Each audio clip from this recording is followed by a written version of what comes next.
Creamline versus Chocomucho. Game 2 ng PBL Finals. Well, panalo na naman yung Creamline, ano? Iba talaga pag sanay ka manalo. So, I think LeBron James should learn a thing or two dito sa volleyball. Although volleyball to, I think yung mga fans ng LeBron should learn something from the phenom Alyssa Valdez.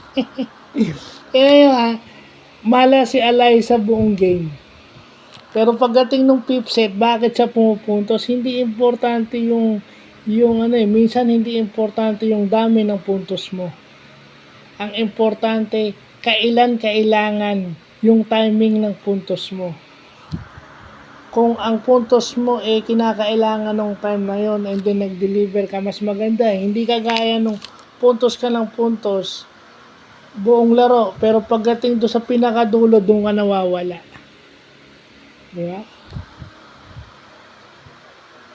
At saka meron naman talagang mga choking moments. Walang player, walang atleta ang hindi na-choke. Kaso, kailangan bumawi ka. Ito na lang yung natatalo ka, pero kailangan kang bumawi. Kasama sa panalo, yung matatalo ka. Losing is part of the winning process. Diba?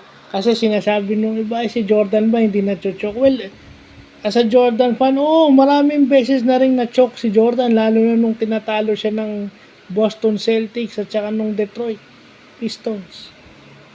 Early in his career. Si Kobe, ganun din. Si Kobe nga, tumitira ng airball . Pero, importante doon, nakakabawi sila at hindi sila natatakot na kunin yung responsibilidad na tumira. Yeah.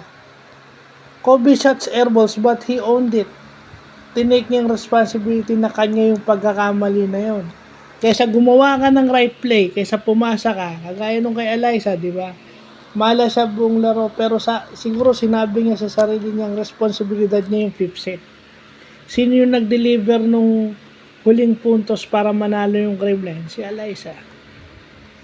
So, yun lang po.